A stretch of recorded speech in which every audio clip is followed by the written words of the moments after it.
É nós de novo. Nós vamos falar agora sobre a agricultura no Brasil, filhão. Uma coisa aí tranquila, calma, sem desespero. Deixa eu até pegar meu outro óculos aqui, senão vai ficar difícil. E esse aqui é para ver, o outro era para ver perto, outro aqui para ver mais longe. Vamos falar aqui, talvez em 3, 4 vídeos aí, essa parada da agricultura brasileira, ou agropecuária brasileira. Bom, vamos lá. Então, no caso aqui, agropecuária, né? Agropecuária, porque também vamos falar da pecuária, né? Situações dos rebanhos brasileiros, mas lógico, de forma tranquila. Em vídeos que não vão tentar passar mais do que 20 minutos, porque a gente sabe que isso na internet é ad eternum, ad perpetuum. Primeira coisa, relações de trabalho, não é? Você tem o que nós chamamos de exploração direta da terra. Professor, o que seria a exploração direta da terra? Seria feito pelo próprio proprietário, filho. Proprietário. O proprietário, ele faz esta situação que nós estamos vendo aqui da exploração direta.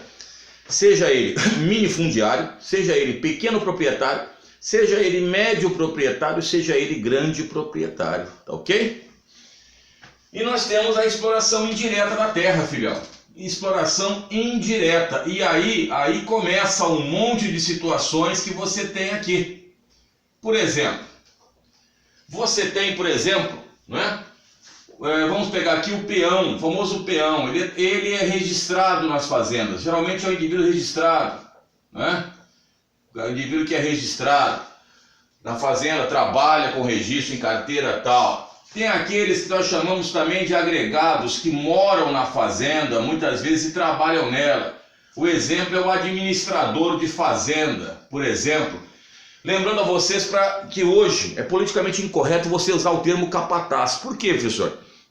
Porque capataz denota um tempo em que os trabalhadores, o indivíduo que trabalhava na fazenda, ele conseguia fazer o indivíduo trabalhar até através da força física, né? E envolvido em vários conflitos. Então tirou-se o nome de capataz e colocou-se o nome bonitinho de administrador de fazenda. Tem o caso do retireiro, muitas vezes, que trabalha lá. O caso, muitas vezes, do tratorista, que pode trabalhar na fazenda e morar na fazenda. Eles são agregados, eles moram na propriedade, né? O retireiro retira leite, para quem não sabe, às vezes está na cidade e nem sabe o que é um retireiro, quando se fala aqui mais no interior. Depois você tem, por exemplo, o volante. O volante, filhão, ele é um trabalhador temporário de canaviais. Ele é um trabalhador temporário dos canaviais, tá? Claro que cada dia mais isso vem decrescendo. Por que vem decrescendo, professor? Porque nos canaviais, por exemplo, você tem cada vez mais, tem cada vez mais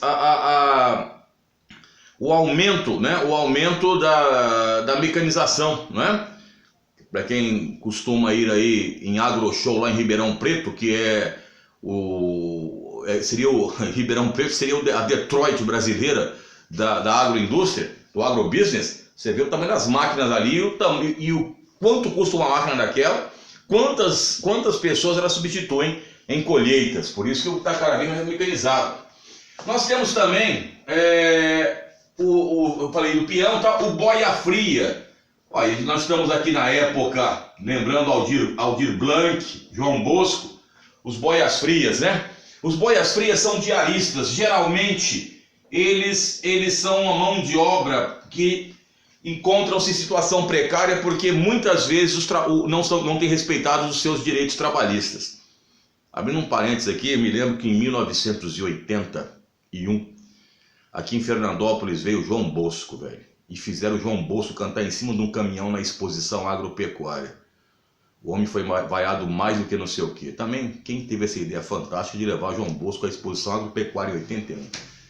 Ideias fantásticas que se passam. Depois do boia fria, os diaristas, nós temos também, né, aqui ainda o gato. O gato, filho, é o empreiteiro de mão de obra. Na realidade, é como se fosse um terceirizador. O proprietário fala com um gato para depois o gato contratar a mão de obra necessária para essa situação. E depois, meu filho, nós temos também Isso, cuidado com isso. Os poceiros e grileiros. Cuidado com isso nas provas, tá? Cuidado com isso nas provas. Poceiros e grileiros. Ambos tomam posse de terra que não lhe pertence. Ambos tomam posse de terra que não lhe pertence. Tomam posse de terras que não lhe pertencem. Isso aqui quer queira, quer não estou entrando aqui na situação ideológica, é isso. Isso é o conceito, só que tem uma diferença muito grande. O poceiro, geralmente, não é? Ele vai tomar posse de pequenos lotes de terra e em áreas, muitas vezes, áreas de expansão de fronteira agrícola.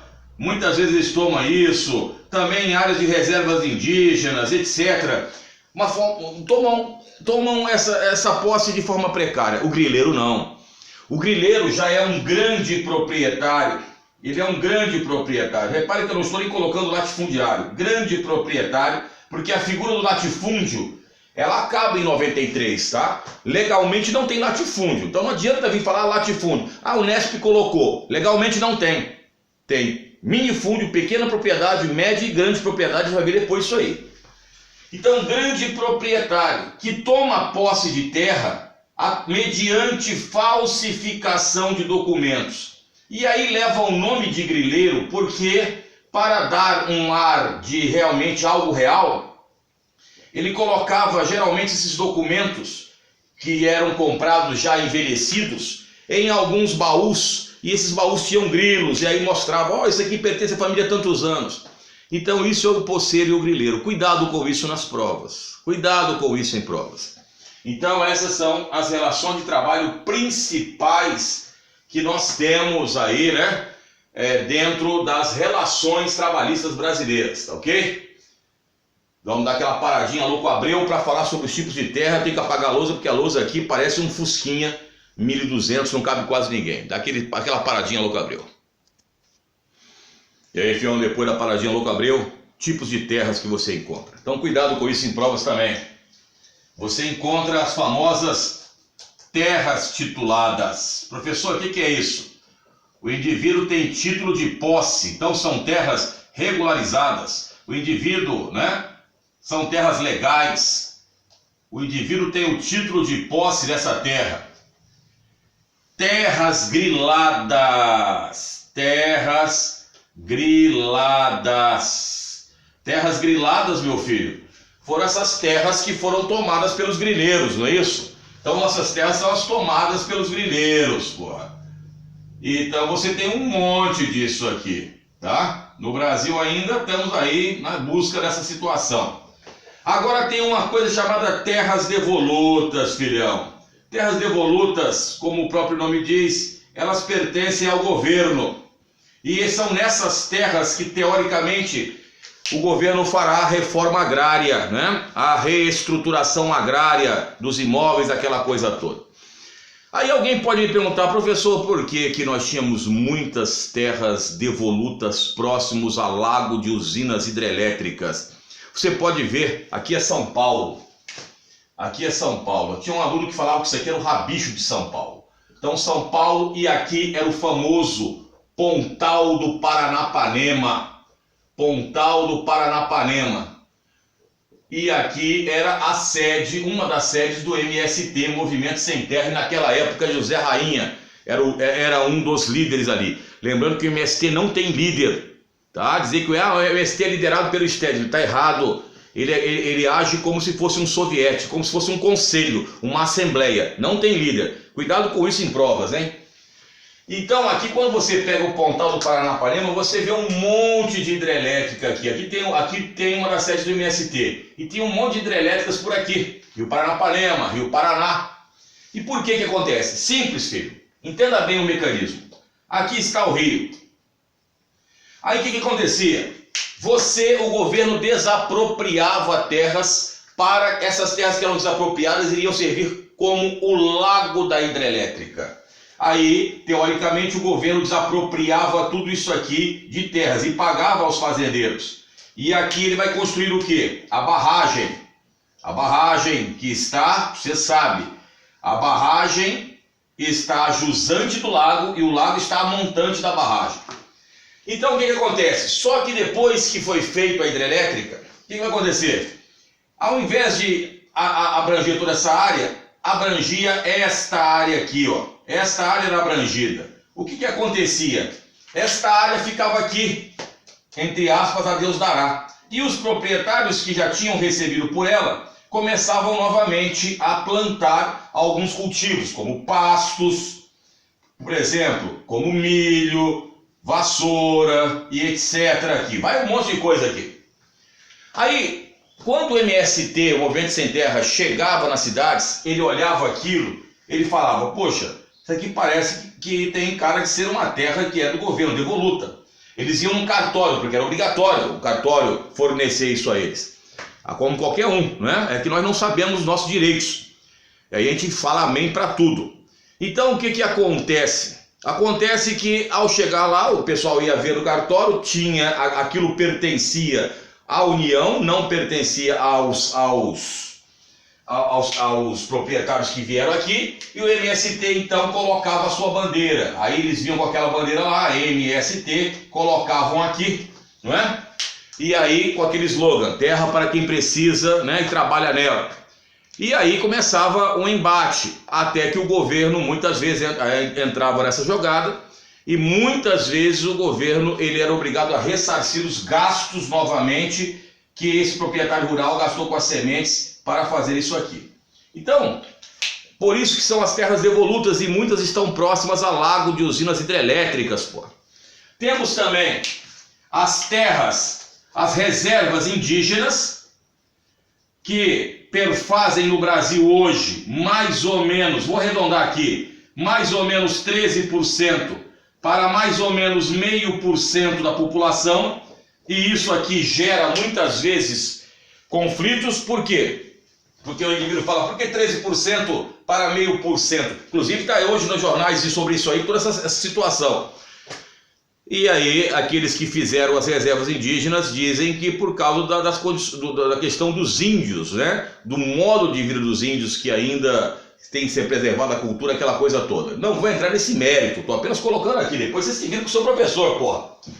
Aí o cara fala assim, professor, mas o senhor é meu professor. Só que eu estou aqui, meu amigo, numa aula chamada remota, sei lá, ensino à distância. Quando eu estiver na sala de aula, aí nós vamos discutir tete a tete, tá ligado? Depois nós temos também as chamadas unidades de conservação, as reservas florestais, né? E temos também outro tipo de terra que foi criado no governo FHC, que é chamado de terra de negros. Que essas terras de negros, elas foram regularizadas para os descendentes dos quilombolas, que eram os negros que faziam movimentos de resistência nos quilombos. Então nós temos vários tipos de terra no Brasil: tituladas, griladas, devolutas, reservas indígenas, unidades de conservação, reservas florestais, APPs, áreas de preservação permanente, etc. E terras de negros, que são os descendentes de quilombolas. Vou terminar esse vídeo por aqui para ele não ficar muito longo, já tem 13 minutos e meio, quase 14. No próximo vídeo nós vamos ver rapidamente uma breve situação dos principais produtos brasileiros, também demorar uns 14, 15 minutos, depois a questão da elite agrária, a nova lei das terras e a reforma agrária, para a gente terminar em 3 ou 4 vídeos da agricultura. Cola conosco, tamo junto, a paradinha Louco Abreu para não fazer aquela lambança.